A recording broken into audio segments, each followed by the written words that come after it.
So tomorrow we will study the equation function of state. So whenever a system is in thermodynamic equilibrium means when there is a thermal, mechanical and chemical equilibrium has been reached, then you said that the system is in thermodynamic equilibrium. So when a system is in thermodynamic equilibrium, then the properties of the system only depend on thermodynamic coordinates and parameters such as pressure and volume. They are independent of the way the system was prepared. That's mean कि जब आपका system thermodynamic equilibrium पे होता है तो उस system की जो प्रॉपर्टीज़ हैं वो सिर्फ डिपेंड करेंगी आपके जो मैक्रोस्कोपिक वेरिएबल्स हैं, प्रेशर, वॉल्यूम, टेम्परेचर एट्सेट्रा, वो सिर्फ उनके ऊपर डिपेंड करेगी. ठीक है, वो प्रॉपर्टीज इस चीज़ से इंडिपेंडेंट हैं कि आपने उस सिस्टम की जो फाइनल इक्विलिब्रियम स्टेट है वो किस तरह से प्रिपेयर किया, आपने वो सिस्टम प्रिपेयर किस तरह से किया है. ठीक है, वो तमाम हिस्ट्री, वो तमाम मेमोरी जो आपने उस फाइनल स्टेट को, इक्विलिब्रियम स्टेट को अटेन करने के लिए यूज़ की है, या उसकी जो प्रीवियस हिस्ट्री है या मेमोरी है, वो सारी की सारी लॉस्ट हो जाएगी. सिर्फ फाइनल इक्विलिब्रियम स्टेट की जो प्रेजेंट वैल्यू होंगी उसकी वेरिएबल्स की, सिर्फ वो मैटर करती हैं, उनकी इंपॉर्टेंस है. आपने वो स्टेट हासिल कैसे की है, आप उस स्टेट तक कैसे पहुंचे हैं, वो तमाम हिस्ट्री, वो सारा पाथ, वो सारी मेमोरी जो है वो that has been lost. So for example, for simplicity, let's us consider a pure gas with no possibility of chemical reaction between the particles or with the containing BL. ये आपके पास कोई pure gas है जिसमें n जो है वो number of particles हैं और n यहाँ पे कांस्टेंट है. अब इस सिस्टम का जो टेम्परेचर है, जिसको आप किसी भी पर्टिकुलर थर्मामीटर से फाइंड कर सकते हैं, यहाँ पे टेम्परेचर T जो है ये ओनली डिपेंड करेगा इस सिस्टम के, इस गैस के वॉल्यूम और प्रेशर के ऊपर. और किस तरह से डिपेंड करेगा? Through this relation. यहाँ पे T जो है फंक्शन है प्रेशर और वॉल्यूम का. ठीक, T इंडिपेंडेंट है इस सिस्टम की प्रीवियस हिस्ट्री के ऊपर, यानी कि आप फाइनल इक्विलिब्रियम स्टेट में कैसे पहुंचे इस गैस की जो फाइनल इक्विलिब्रियम स्टेट है वो कैसे आपने अटेन की है. T टेम्परेचर जो है इस चीज़ से इंडिपेंडेंट है. यहाँ पे T सिर्फ डिपेंड कर रहा है किसके ऊपर? प्रेशर और वॉल्यूम के ऊपर. आपके पास करंटली जब आप इसको स्टडी कर रहे हैं, आपके पास जो फाइनल स्टेट आई है, फाइनल स्टेट का प्रेशर और वॉल्यूम क्या है, टेम्परेचर सिर्फ इस चीज़ पे डिपेंड करेगा. ठीक, तो यहाँ से हम फिर ये डेफिनेशन जो है वो डिड्यूस कर सकते हैं कि जब भी कोई quantity, when ever a quantity only depends on the present values of macroscopic variables like pressure and volume through the relation like equation above, कि जब कोई क्वांटिटी इस रिलेशन के थ्रू सिर्फ उस सिस्टम के मैक्रोस्कोपिक वेरिएबल्स की करंट वैल्यू के ऊपर डिपेंड करे, तो हम कहते हैं कि वो जो क्वांटिटी है वो क्वांटिटी कहलाएगी function of state. Function of state ऐसी क्वांटिटी कहलाती है फंक्शन ऑफ स्टेट जो सिर्फ डिपेंड करेगी मैक्रोस्कोपिक वेरिएबल्स की प्रेजेंट वैल्यू के ऊपर. ठीक है, अब ये क्वांटिटी जो है, टेम्परेचर जो है, ये इंडिपेंडेंट है हिस्ट्री से, पाथ से, कि आपने ये अटेन कैसे किए हैं ये वैल्यूज़. T इस चीज़ से इंडिपेंडेंट है, तो ये यहाँ पे T फंक्शन ऑफ स्टेट कहलाएगा. और ये जो इक्वेशन हमारी बनती है ये इक्वेशन कहलाती है इक्वेशन ऑफ स्टेट. ये इक्वेशन ऑफ स्टेट है. सिमिलरली हमारे पास इस तरह की और भी इक्वेशन है. लाइक यहाँ पे इस इक्वेशन में देखें, यहाँ पे प्रेशर जो है वो फंक्शन है किसका, यहाँ पे G जो है वो फंक्शन को रिप्रेजेंट कर रहा है. यहाँ पे P जो है प्री प्रेशर है, प्रेशर जो है वो किसका फंक्शन है? टेम्परेचर और वॉल्यूम का. यहाँ पे T और V जो है वो इसके कोऑर्डिनेट्स हैं. तो प्रेशर, टेम्परेचर और वॉल्यूम की करंट वैल्यूज़ के ऊपर डिपेंड कर रहा है. सिमिलरली इस इक्वेशन में देखें तो यहाँ पे वॉल्यूम इन्वॉल्व है. वॉल्यूम यहाँ पे फंक्शन ऑफ स्टेट है और ये फंक्शन ऑफ स्टेट जो है किस पे डिपेंड कर रहा है? टेम्परेचर और प्रेशर की करंट वैल्यू के ऊपर. तो ये दोनों भी इक्वेशन ऑफ स्टेट्स हैं, like this equation. The equation of state for an ideal gas is PV is equal to constant. बड़ी वेल नोन इक्वेशन है, आपने ऑलरेडी बहुत दफ़ा ये देखी हुई है, जो आइडियल गैस इक्वेशन है. अब ये भी एक इक्वेशन ऑफ स्टेट है. The isotherms for an ideal gas are given by this equation. इस इक्वेशन से आप आइडियल गैस के आइसोथर्म जो है वो फाइंड कर सकते हैं, ये उनको रिप्रेजेंट करती हैं. अब नेक्स्ट टर्म्स है इंटरनल एनर्जी की. What is internal energy? किसी सिस्टम की इंटरनल एनर्जी क्या होती है? तो इंटरनल एनर्जी को अंडरस्टैंड करने के लिए पहले हम कुछ एक्सपेरिमेंट्स देखते हैं, देन फिर हम इसको ज़रा बेहतर तरह से अंडरस्टैंड कर पाएंगे. सो लेट्स कंसीडर सा जॉल पैडल व्हील एक्सपेरिमेंट. आपने इसका नाम बड़ी दफ़ा सुना होगा. This experiment is basically designed to measure the mechanical equivalent of heat. So इसका apparatus जो है इस experiment का, जो इस फिगर में आपको नज़र आ रहा है, इसमें आपके पास कुछ मैसेज होते हैं, जो मैसेज इनक्लोज्ड हैं वाटर में, और ये वाटर आपने एक कैलोरीमीटर के अंदर लेना है, यानी कि mass of water is enclosed in a calorimeter which is thermally insulated from the surrounding as well as possible. या आपने इस कैलोरीमीटर को रेस्ट ऑफ द यूनिवर्स से, सराउंडिंग से आपने इसको इंसुलेट कर देना है ताकि किसी किस्म की कोई हीट जो है इन आउट ना हो। अब ये जो वेट्स हैं, जैसे यहाँ पे एक वेट है, मैस m1 है, ये वेट है विद मैस m2, तो टोटल वेट जो m है, इसको हम आप अलाउ करते हैं कि ये इनको फॉल करते हैं through a distance h। For example ये डिस्टेंस h है, इनको आपने किसी डिस्टेंस h के थ्रू जो है वो फॉल किए। They fall through a distance h, there bye causing the pedal wheels to rotate in the calorimeter, doing work against the viscosity of the water। जब आप इन वेट्स को अलाउ करें कि ये फॉल डाउन करें, तो क्या होगा कि इस पैडल व्हील के जो व्हील्स हैं इस पैडल्स के, ये रोटेट करेंगे इस कैलोरीमीटर के अंदर, यूँ इस तरह से रोटेट करेंगे। तो क्या होगा, रोटेट करने से वर्क डन डेफिनेटली करेंगे, मैकेनिकल वर्क डन होगा। और वो मैकेनिकल वर्क डन किसके अगेंस्ट होगा? Against the viscosity of the water. वो वर्क डन किसके इक्वल होगा? W is equal to mgh, that is equivalent to the potential energy of this system. Here G is the gravity. So as a result of this work done, the temperature of the water is found to change. ये जो water plus calorimeter, इसका जो temperature है वो as a result of this work done जो है वो change हो जाएगा। ठीक है, टेम्परेचर चेंज हो जाएगा। हम आपने क्या किया, कुछ आपने वर्क डन किया, वो मैकेनिकल वर्क डन किया है जो कि इक्विवेलेंट था इस सिस्टम की पोटेंशियल एनर्जी के। जब आपने वो वर्क डन किया तो क्या हुआ, उस वर्क डन के करने के बाद आपके पास रिजल्टेंट क्या आया कि उस सिस्टम का टेम्परेचर जो है चेंज हो गया। इसका इनिशियल टेम्परेचर कुछ और था, आपने कुछ वर्क डन करके जो आप इसकी नेक्स्ट स्टेट लेके आए हैं, इनकी जो फाइनल स्टेट है उस फाइनल स्टेट का टेम्परेचर आपने चेंज कर दिया। सो आपको कुछ amount of work done required हुई इस सिस्टम की गिवन पैरामीटर में कुछ चेंज लाने के लिए। ठीक है, some work done needs to be done to effect a given change in temperature. इसी तरह का एक और एक्सपेरिमेंट लेते हैं। Similarly let's take another experiment. इसमें आप क्या करते हैं, अगेन हम वाटर लेते हैं किसी कैलोरीमीटर में, उसके अंदर आपने कोई भी नॉन रेजिस्टेंस रख दी R, आपके पास कोई नॉन रेजिस्टेंस R है आपने रख दी। अब इस नॉन रेजिस्टेंस में से कोई करंट आप I पास करें for a given length of time. आपको टाइम ऑलरेडी नॉन है, आपने एक गिवन टाइम के लिए इस रेजिस्टेंस R में से कोई करंट पास किया। जब आप इसमें से करंट पास करेंगे तो डेफिनेटली क्या होगा, आपको कुछ ना कुछ amount of work done required होगा। जो work done that will be required to push the current through the resistance, और वो वर्क डन किसके इक्वल होगा? I² RT। कि आपको इस रेजिस्टेंस में से करंट को जो पुश करने के लिए वर्क डन रिक्वायर्ड है I² RT, and that's called the electrical work done. अब जब ये वर्क डन होगा तो उस वर्क डन के नतीजे में क्या होगा, ये वर्क डन क्या करेगा, रिजल्टेंट इसका क्या निकलेगा कि ये अगेन इस कैलोरीमीटर के अंदर मौजूद जो वाटर है उसका टेम्परेचर जो है वो चेंज कर देगा।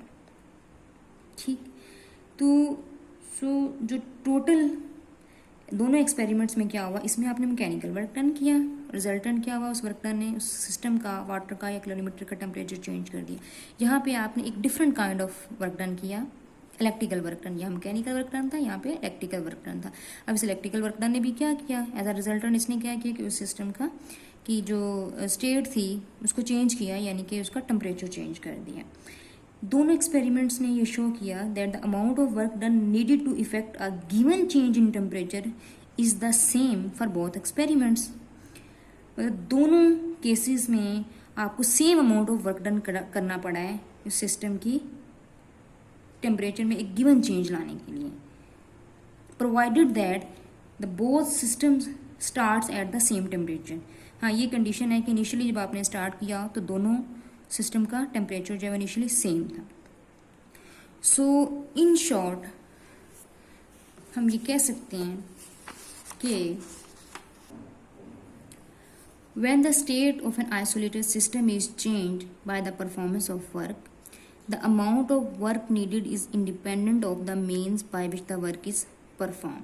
कि जब आप किसी भी आइसोलेटेड सिस्टम की स्टेट को चेंज करते हैं by performing some kind of work, तो जो उस वर्क की टोटल अमाउंट है वो इस चीज़ से इंडिपेंडेंट होती है कि आपने किस तरीके से वो वर्क डन किया है, मैकेनिकल वर्क डन किया है, इलेक्ट्रिकल वर्क डन किया है, या किसी भी और किस्म का वर्क डन किया है, वो इस चीज़ से इंडिपेंडेंट है।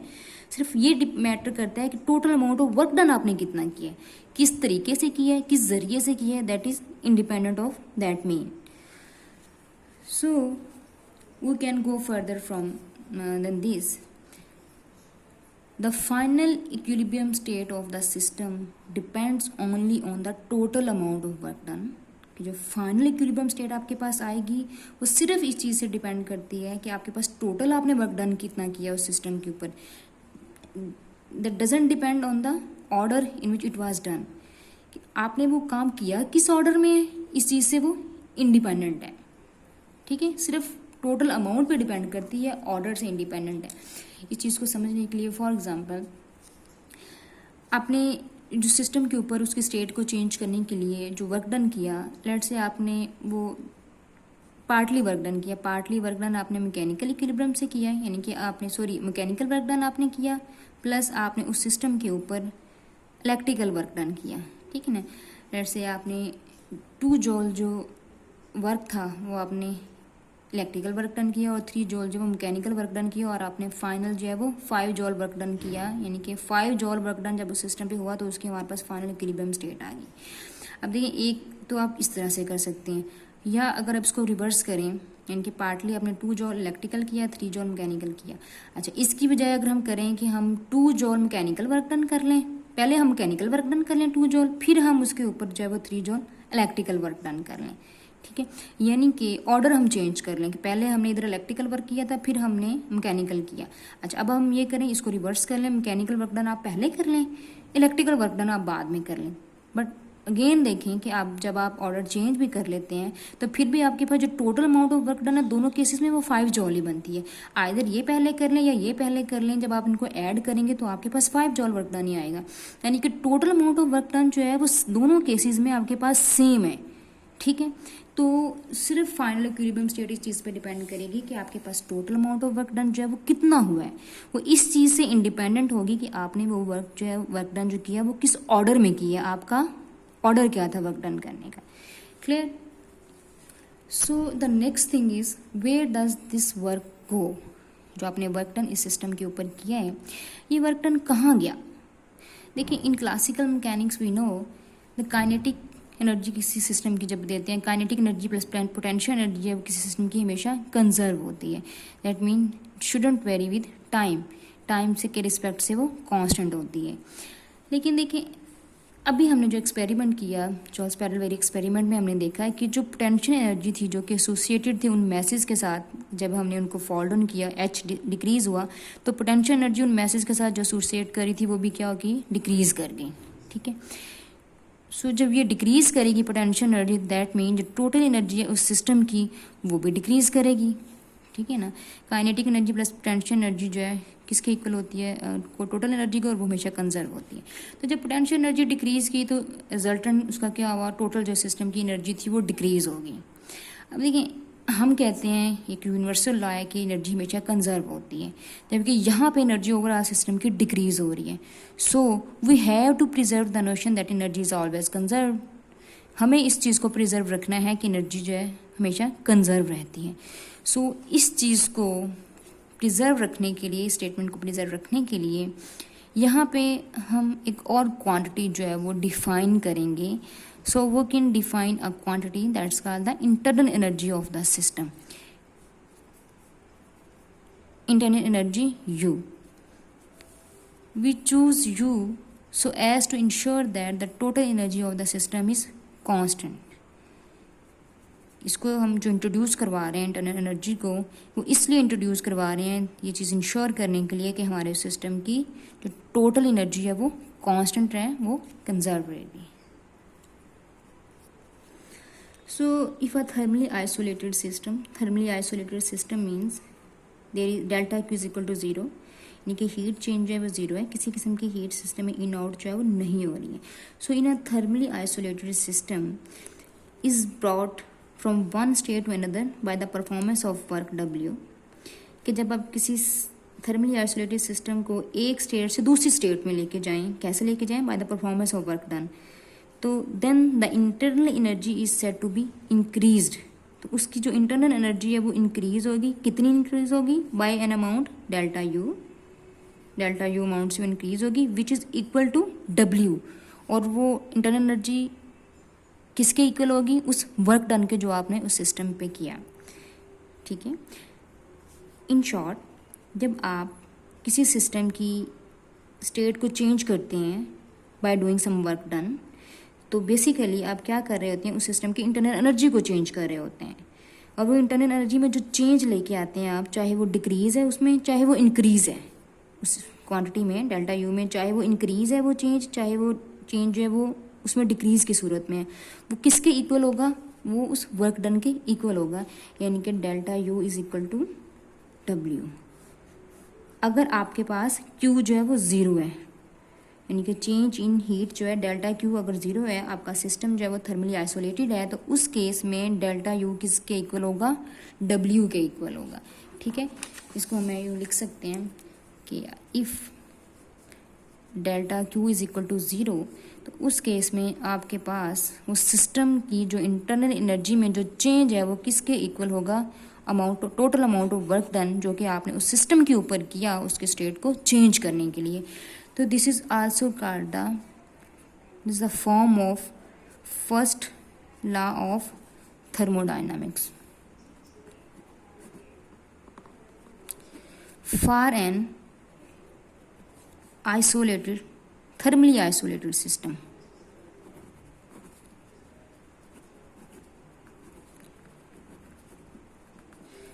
do remember here delta Q is equal to 0. तो ये basically first law of thermodynamics की फॉर्म है, लेकिन किसके लिए? उन किन सिस्टम्स के लिए? थर्मली आइसोलेटेड सिस्टम के लिए. ठीक है. हाँ, अगर सिस्टम जो है वो थर्मली आइसोलेटेड नहीं है, आपने डेल्टा Q जो है उसको अलाउ किया हुआ है कि वो चेंज हो, यानी कि डेल्टा Q जो है अगर वो ज़ीरो नहीं है, तो फिर उस केस में फर्स्ट लॉ ऑफ थर्मोडायनामिक्स की जो फॉर्म है वो चेंज हो जाएगी, ये नहीं होगी. सो अभी हम बात कर रहे थे कि थर्मली आइसोलेटेड सिस्टम है, तो उस केस में फिर जो चेंज इन इंटरनल एनर्जी है वो वर्क डन के इक्वल होगी. So any loss in potential energy is matched by the gain in internal energy. अभी जॉल पैडल एक्सपेरिमेंट में जितना पोटेंशियल एनर्जी में लॉस है, जितना उसमें डिक्रीज आया है, वो सारे के सारा कहाँ कॉम्पनसेट हुआ है? That is will be compensate by the gain in internal energy. यानी कि पोटेंशियल एनर्जी जितनी डिक्रीज हुई है, इंटरनल एनर्जी उतनी इंक्रीज करेगी. ठीक. The total work done is independent of the path chosen from the initial to final equilibrium state. देखिए आप, ये आपकी इनिशियल स्टेट थी. ठीक है. यहाँ से आप यहाँ पे आए, ये आपकी इनिशियल स्टेट थी, ये फाइनल स्टेट थी. यहाँ से आपने यहाँ से स्टार्ट किया, अब यहाँ तक आए, आपने डेफिनेटली कुछ अमाउंट ऑफ वर्क डन किया यहाँ से लेके यहाँ तक. अब देखिए जो टोटल वर्क डन है वो इंडिपेंडेंट ऑफ पाथ है. आप इस स्टेट से यहाँ तक कैसे पहुँचे? किस पाथ से गए? आप यूँ गए, या आपने ये स्ट्रेट लाइन फॉलो की, या आप इस तरह से गए आई से एफ तक, यानी कि ये स्टेट को रिप्रेजेंट कर रहे हैं. ये फाइनल स्टेट है, ये इनिशियल स्टेट है. आप स्टेट तक पहुंचे कैसे हैं? वर्क डन इस चीज़ से इंडिपेंडेंट है कि आपने कौन सा पाथ फॉलो किया, ये पाथ फॉलो किया, ये फॉलो किया, ये फॉलो किया. इस चीज़ से वो इंडिपेंडेंट है. वो सिर्फ डिपेंड कर रहा है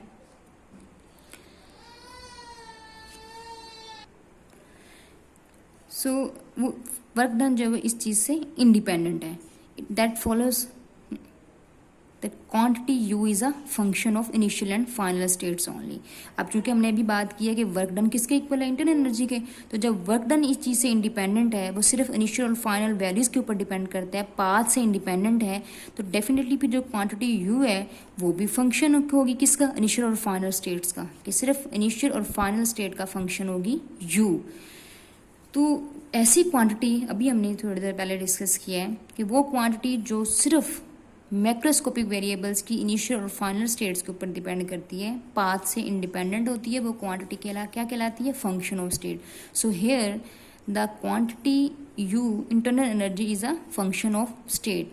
यू जो है आपके पास वो फंक्शन ऑफ स्टेट है, ठीक है, यानी कि जो इंटरनल एनर्जी है वो सिर्फ डिपेंड करेगी इनिशियल और फाइनल वैल्यूज के ऊपर. यू जो है वो इंडिपेंडेंट ऑफ पाथ है, it is independent of path या independent of history, independent of process, intermediate stages. ठीक, फॉर एग्जांपल लाइक ये आपका इंटरनल एनर्जी है, इस इक्वेशन में यू जो है वो फंक्शन है किसका, पी और वी का, प्रेशर और वॉल्यूम का फंक्शन है. तो ये सिर्फ डिपेंड करेगा कि प्रेशर और वॉल्यूम की जो करंट या प्रेजेंट वैल्यूज़ हैं वो क्या हैं, वो वैल्यूज़ आपने कैसे ऑब्टेन की हैं, यू इस चीज़ से इंडिपेंडेंट होगा. सिमिलरली यहाँ पे यू किसका फंक्शन है, प्रेशर और टेम्परेचर का, पी और टी की करंट वैल्यूज मैटर करेंगी. Here U is the function of V and T. U जो है वो वॉल्यूम और टेम्परेचर की करंट और प्रेजेंट वैल्यूज के ऊपर डिपेंड करेगा. ये हिस्ट्री से पाथ से इंडिपेंडेंट है कि आपने वो वैल्यूज अटेन कैसे की हैं, आप उस स्टेट तक पहुँचे कैसे हैं. It is independent of all these things. So here U is the function of state.